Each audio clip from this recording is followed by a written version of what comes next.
कहानी का नाम भूतिया होटल वापसी। एक पुराने शहर के बिल्कुल किनारे एक भूतिया सुनसान होटल खड़ा था। शहर के बुजुर्ग निवासियों को पता था कि इस होटल के अंदर कोई अजीब रहस्य छिपा हुआ है। कई साल पहले ये होटल बंद हो गया था और उसके बाद से वहां कोई नहीं गया। इसके पहले ये होटल कभी सबसे लोकप्रिय जगह हुआ करता था, जहां राजनेता, व्यापारी और पर्यटक ठहरने आते थे। लेकिन एक दिन अचानक होटल की सारी बत्तियां बुझ गईं और उसके बाद अंधकार ने पूरे इलाके को अपनी चपेट में ले लिया। होटल के बंद होने से पहले वहां एक रहस्यमय घटना घटी थी।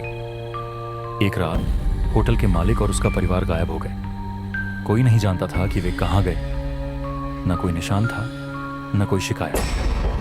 सिर्फ कुछ अजीब आवाजें सुनाई दी और बाद में स्थानीय लोगों के बीच अफवाह फैल गई कि इस होटल के अंदर कोई अज्ञात शक्ति रहती है। उस घटना के बाद से होटल बिल्कुल वीरान हो गया और वहां कोई नहीं गया। गांव वाले होटल के आसपास जाने से भी डरते थे, क्योंकि उनका मानना था कि जो भी उस होटल में जाएगा वह जिंदा वापस नहीं आएगा। लेकिन एक दिन कुछ निडर युवाओं ने पहाड़ी इलाके में घूमने का फैसला किया।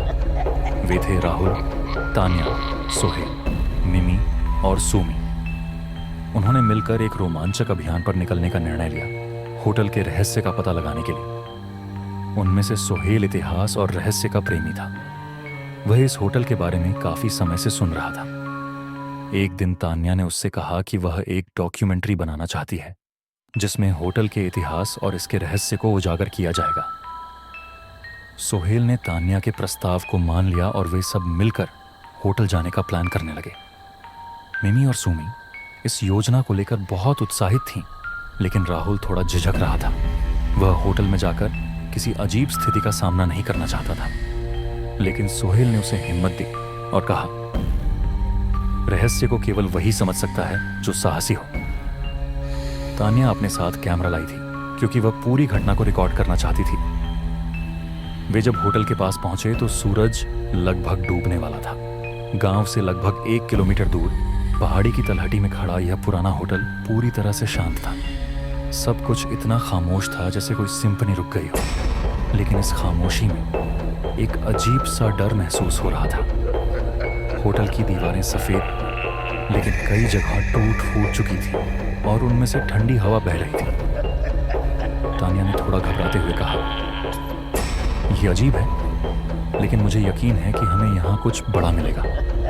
राहुल डरते हुए बोला, मुझे नहीं पता, लेकिन मुझे लगता है कि हमें इस होटल में नहीं जाना चाहिए था। लेकिन सोहेल ने सबके आगे बढ़ते हुए होटल के दरवाजे पर हाथ रखा। दरवाजा धीरे धीरे खुलने लगा, जैसे कोई अंदर हो। जैसे ही वे होटल के अंदर गए, उनकी रीढ़ की हड्डी में ठंडी हवा का एक झोंका दौड़ गया। सब कुछ पुराना, धूल भरा और अंधेरा था। अंदर आकर उन्होंने महसूस किया कि यहाँ लंबे समय से कोई इंसान नहीं आया था। सबसे पहले उन्होंने फर्नीचर को देखा। पुराने फर्नीचर किसी दूसरी दुनिया की यादों की तरह खड़े थे। दीवारों पर कुछ पुरानी तस्वीरें लटकी थीं। तान्या ने एक तस्वीर को ध्यान से देखा। उसमें एक खुशहाल परिवार था जो मुस्कुरा रहा था, लेकिन उनकी आंखों में कुछ अजीब सा था, एक अंधकार जो उनकी मुस्कान के पीछे छिपा हुआ था। तस्वीर के पास की दीवार पर कुछ लिखा हुआ था, लेकिन तान्या उसे समझ नहीं पाई। देखो, सोहेल ने कहा, यह उस परिवार की तस्वीर है जो यहां रहता था। शायद उनका रहस्य अब भी यहां मौजूद है। सुमी ने डरते हुए कहा, यह एक पुरानी इमारत है, हमें सीधा बाहर चले जाना चाहिए। यहां कुछ भी अच्छा नहीं है। लेकिन सोहेल ने बिना रुके होटल के अंदर और गहराई में जाने का फैसला किया। तान्या और राहुल ने उसका पीछा किया, लेकिन मिमी और सुमन थोड़ा पीछे रुक गईं और डर के मारे दरवाजा बंद करने की सोचने लगी। उसी समय अचानक कहीं से एक अजीब सी आवाज सुनाई दी। कोई हल्के से हंस रहा था, लेकिन वह हंसी असामान्य थी, जैसे यह किसी इंसान की नहीं बल्कि किसी अनदेखी शक्ति की हो। सोहेल ठिठक कर रुक गया और उसके साथ ही समझ गए कि वे यहाँ किसी अजीब घटना का सामना करने वाले हैं। वे थोड़ा और आगे बढ़े और एक पुराने कमरे को देखा जिसका दरवाजा बंद था। राहुल ने उसे खोलने की कोशिश की, लेकिन दरवाजा नहीं खुला। तभी दरवाजा अपने आप खुल गया और उनके सामने एक अंधेरे कमरा था। तानिया ने कैमरा हाथ में लिया और अंदर चली गई और सोहेल उसके पीछे। जैसे ही वे इस अंधेरे जगह में घुसे, उन्हें कुछ अजीब दृश्य दिखाई दिए। कमरे के एक कोने में एक पुरानी बड़ी वेदी रखी हुई थी और उस पर मोमबत्तियां जल रही थी जो रहस्यमय तरीके से कांप रही थी। यह देखते ही उनके शरीर में सिहरन दौड़ गई और तभी वह हंसी की आवाज फिर से सुनाई, इस बार काफी स्पष्ट। तुम यहां क्यों आए हो? एक भूतिया आवाज सुनाई दी, जैसे होटल के अंदर कोई अंधकारमय आत्मा उनसे बात कर रही हो। इस अजीब आवाज को सुनते ही तान्या ने कैमरा चालू करते हुए कहा, इस पल को रिकॉर्ड करना चाहिए। लेकिन वे नहीं जानते थे कि उनकी रीढ़ में जो डर दौड़ रहा था वह तो केवल शुरुआत थी। इस खौफनाक रात में जो कुछ वे जानते थे वह सब बदलने वाला था। तान्या का कैमरा कमरे के चारों ओर घूमते हुए होटल के अंधेरे कोनों को कैद करने लगा। लेकिन सोहेल, राहुल, निमी और सुमी सभी के चेहरे पर चिंता की लकीरें साफ दिख रही थीं। खासकर राहुल को लग रहा था कि यहाँ आना उनकी सबसे बड़ी गलती थी। लेकिन सोहेल, जो इस रहस्य को सुलझाने के लिए ही आया था, बिना रुके आगे बढ़ा। ये क्या है? तानिया अचानक कांपती आवाज में बोली। उसकी नजर एक कोने में स्थिर हो गई थी। एक पुरानी कुर्सी पर एक कंकाल बैठा हुआ था। हल्के पीले रंग के कपड़े पहने हुए कंकाल की खोखली आंखों में अजीब सा कुछ बना हुआ था, जैसे वह उन्हें घूर रहा हो। यह इंसान था, लेकिन इसे इस हालत में यहां क्यों रखा गया? सोहेल तेजी से आगे बढ़कर कंकाल को करीब से देखने लगा। तान्या ने एक पल के लिए कैमरा बंद करने का सोचा, लेकिन उसने महसूस किया कि अगर उसने इस पल को रिकॉर्ड नहीं किया तो उनकी पूरी यात्रा अधूरी रह जाएगी। तभी अचानक कमरे के अंदर तेज हवा का झोंका आया और कंकाल की खाली आंखों में किसी अजीब साए की झलक दिखाई दी। वह साया जैसे जिंदा हो रहा था। पल भर में पूरा कमरा कांपने लगा, मानो कोई अदृश्य ताकत उन पर हमला कर रही हो। सुमी डर से कांपने लगी और उसकी आंखों में आंसू आ गए। भागो, यहां से भागो! सुमी घबराते हुए दरवाजे की ओर दौड़ी और उसे खोलने की कोशिश की, लेकिन दरवाजा जाम हो गया। ऐसा लग रहा था जैसे दरवाजा और खिड़कियां किसी ने बंद कर दी हो या फिर किसी अनजानी शक्ति ने उन्हें रोक दिया हो। राहुल हक्का बक्का होकर बोला, ये सब सही नहीं है, हम यहाँ फंस चुके हैं। सोहेल, तान्या और मिनी एक दूसरे को देख रहे थे। सब कुछ एक अनजान ताकत के नियंत्रण में लग रहा था। तान्या ने जल्दी से कैमरा चालू किया और बोली, हमें सब कुछ रिकॉर्ड करना होगा, क्योंकि हमें नहीं पता कि यह सब कहां से शुरू हो रहा है। उनके सामने फिर से वही अजीब सी हंसी सुनाई दी। इस बार यह एक औरत की हंसी थी। क्या तुम मुझे आजाद करने आए हो? उस आवाज से निकला यह सवाल उनके दिलों में एक अजीब घबराहट भर गया। यह मानो उस परिवार की आत्मा की आवाज थी जो इस होटल में गायब हो गया था। होटल की सारी दीवारें जैसे जिंदा हो गई थीं। उन पर अजीबोगरीब चित्र उभरने लगे, जिनमें डरावने दृश्य दिखाई दे रहे थे। मिमी ने अपना चेहरा हाथों से ढक लिया और कहा, हमें वापस लौट जाना चाहिए। यहां सब गलत हो रहा है, कुछ बेहद अजीब है। सोहेल ने दृढ़ता से कहा, नहीं, मुझे नहीं पता यह सब क्या है, लेकिन यहां कुछ बड़ा हो रहा है और जब तक इस घर के रहस्य को सुलझा ना लूं, मैं चैन से नहीं बैठ सकता। कुछ समय बाद मोमबत्तियों की रोशनी अचानक तेज होने लगी और एक कोने से गहरा अंधेरा फैलने लगा।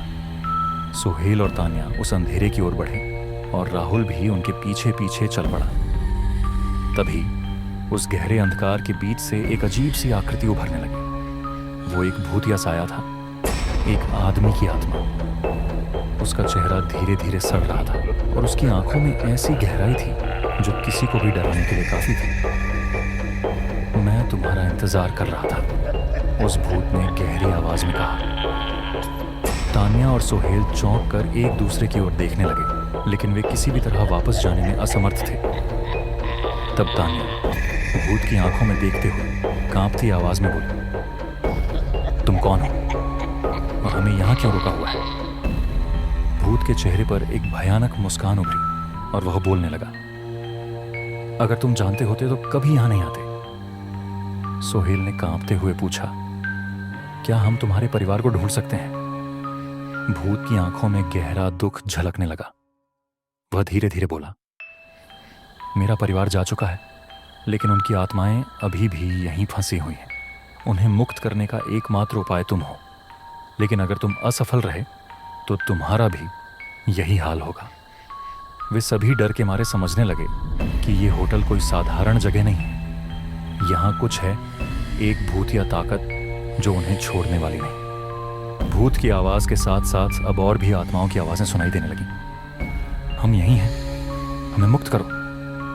उसी पल अचानक भूत के सामने एक काली छाया उभरी और उसके हाथ में कुछ अजीब चीजें दिखाई दी जो उस परिवार के प्राचीन गहने थे। भूत बोला, इन्हें ले जाओ, लेकिन अगर तुमने गलती की तो तुम्हारा डर और बढ़ जाएगा। अब सोहेल, तानिया, राहुल, मिमी और सुमी को समझ आ गया कि उनके पास वापस जाने का कोई रास्ता नहीं बचा है।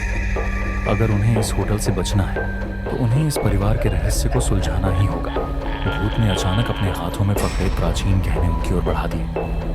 उन गहनों में एक अजीब सी चमक थी, जैसे वे किसी अंधकारमय शक्ति के प्रतीक हों। सोहेल ने सावधानी से आगे बढ़कर गहनों को अपने हाथों में लिया। उसे ऐसा लग रहा था कि ये गहने केवल साधारण गहने नहीं हैं, बल्कि किसी अदृश्य ताकत का चिन्ह है। यही वे गहने हैं जो इस होटल के मालिक के परिवार के श्राप का केंद्र है। अगर तुम इनका असली रहस्य नहीं समझ सके तो अंजाम भयानक होगा। भूत ने फिर बोलना शुरू किया। इस बार उसकी आवाज में डर, दर्द और गुस्से का मिश्रण था। तानिया गहनों को देखते हुए बोली, क्या ये उस परिवार की आखिरी निशानी है? हाँ, भूत ने उत्तर दिया। ये गहने उस परिवार को बचाने का प्रतीक थे, लेकिन एक रात उस परिवार के मालिक ने इन गहनों के साथ कुछ अजीब किया। तभी से इस होटल में जो भी आया वह इस श्राप का शिकार हो गया। गहनों में से एक के डिजाइन पर एक अजीब निशान दिखा। वह परिवार का एक पुराना प्रतीक था। सोहेल बोला, अगर हमने इन गहनों को सही जगह पर नहीं लौटाया तो क्या हम भी यहां फंस जाएंगे? भूत अंधेरे में गायब होने से पहले बोला, तुम्हें उस परिवार से सुलह करनी होगी। केवल तभी तुम इस श्राप से मुक्त हो पाओगे। इस बीच राहुल और सुमन डर के कारण लगभग बेसुध हो गए थे। वे घबराते हुए आपस में कह रहे थे, ये सब इंसानों की अजीब कल्पनाएं हैं। हमें यहाँ से तुरंत निकल जाना चाहिए, नहीं तो हम कभी वापस नहीं लौट पाएंगे। लेकिन सोहेल, तानिया और मिमी ने महसूस किया कि अगर वे यहाँ से लौट जाते हैं तो वे कभी भी इस रहस्य को नहीं सुलझा पाएंगे। उनमें साहस था और उन्होंने तय किया कि वे इस श्राप के पीछे का सच खोजने तक यहाँ से नहीं जाएंगे। वे कमरे के अंदर और गहराई में चले गए। हर कोने में रखे पुराने फर्नीचर और अंधेरे में तैरती हुई परछाइयों को देखकर ऐसा लग रहा था जैसे वे किसी श्रापित दुनिया में प्रवेश कर चुके हों। अचानक मिमी ने एक पुराने टेबल के नीचे कुछ छिपे हुए कागज देखे। वे कागज पुराने दस्तावेज थे जिनमें इस होटल के मालिक के परिवार की कहानी और श्राप का विस्तृत विवरण लिखा हुआ था। यह कागज देखो, मिमी ने कांपती हुई आवाज में कहा। यहां लिखा है कि एक रात के बाद होटल के मालिक ने एक अजीब शपथ ली थी। उसने अपने परिवार को सजा देने के लिए किसी अंधेरी शक्ति को बुलाया था। यह तो भयानक है, सोहेल बोला। तो इसका मतलब यह है कि इस श्राप का कारण था उसकी अंधेरी शक्तियों और ज्ञान के प्रति लालसा। वे कागजों को और ध्यान से पढ़ने लगे। उसमें लिखा था कि होटल के मालिक ने अपने परिवार के सदस्यों के खिलाफ एक खतरनाक योजना बनाई थी जिससे वे एक अज्ञात शक्ति के बंधन में फंस जाएं। इसके बाद उसके परिवार के सदस्य एक एक करके गायब हो गए और तब से इस होटल में एक बुरी शक्ति का वास हो गया जो उन आत्माओं द्वारा बनी थी जो अभी तक मुक्त नहीं हो पाई थी। तो इसका मतलब है कि ये होटल अभी तक किसी भी तरह की मुक्ति के लिए तैयार नहीं है। तानिया ने कहा, हमें उस अंधेरी शक्ति के खिलाफ लड़ना होगा। गहनों की चमक और उन दस्तावेजों की जानकारी ने यह साफ कर दिया था कि यह होटल केवल एक इमारत नहीं बल्कि एक श्रापित स्मारक था। अब सवाल यह था कि क्या वे इस रहस्य को सुलझाकर खुद को और होटल की आत्माओं को मुक्त कर पाएंगे।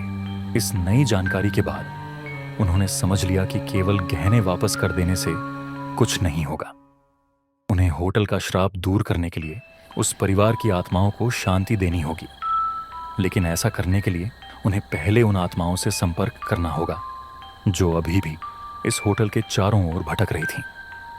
वे फिर से उस अंधेरे कमरे में लौट गए जहां भूत ने उन्हें गहने दिए। वहां पहुंचकर उन्होंने गहने बेंच पर रख दिए। तान्या ने कहा, हम तुम्हें शांति देने आए हैं, तुम, तुम्हारा परिवार और यह होटल, हम तुम्हें मुक्त करना चाहते हैं। इसके बाद वे सब मिलकर प्रार्थना करने लगे। कुछ समय बाद पूरा कमरा अजीब तरह से कांपने लगा।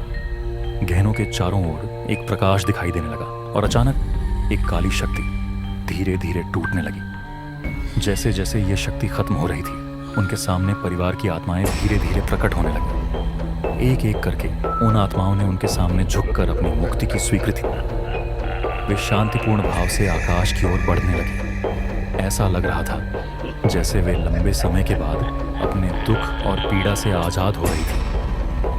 होटल के अंदर अब एक अद्भुत शांति फैल चुकी थी। अंधकार की जगह अब हल्के उजाले में ले ली थी। दरवाजे अपने आप खुल गए और बाहर का सूरज पूरे होटल को रोशनी से भरने लगा। सोहेल, तान्या, मिनी, राहुल और सुमी बाहर आकर उस होटल की ओर देखते हुए मुस्कुराए। वे जानते थे कि उनकी यह लड़ाई खत्म हो चुकी है। अब यह होटल सिर्फ एक इमारत रह गया था, न कि एक श्रापित जगह। होटल का श्राप अब समाप्त हो चुका था और सभी अजीब घटनाओं का अंत हो गया था। फिर भी राहुल, सोहेल, तान्या, मिमी और सुमी जानते थे कि यह अनुभव उनके जीवन की ऐसी याद बन गया है जिसे वे कभी भूल नहीं पाएंगे। उनके पास उस रात की घटनाओं की तस्वीरें, वीडियो और यादें थीं जो हमेशा उनके साथ रहेंगी। जब वे होटल से बाहर निकले तो उन्होंने महसूस किया कि होटल अब एक नई पहचान ले चुका है। लेकिन गांव वाले जानते थे कि कुछ रहस्य हमेशा अनसुलझे ही रहेंगे। होटल का इतिहास और उसका श्राप अब इतिहास का हिस्सा बन गया था। होटल के प्रवेश द्वार पर खड़े होकर मिमी ने कहा, हम भले ही यहाँ से लौट आए हैं, लेकिन ये होटल कभी पूरी तरह से नहीं जाएगा। यहाँ की कुछ भटकती आत्माएं हमेशा यहीं रहेंगी। वे कभी पूरी तरह से मुक्त नहीं होंगी। उन्हें देखते हुए सोहेल ने कहा, हाँ, वे फिर लौटेंगे, लेकिन अब हम जानते हैं कि ऐसे डर का सामना कैसे करना है। इस तरह भूतिया होटल की कहानी समाप्त हो गई, लेकिन इसका रहस्य, डर और श्राप हमेशा गांव वालों के दिलों में जीवित रहेगा।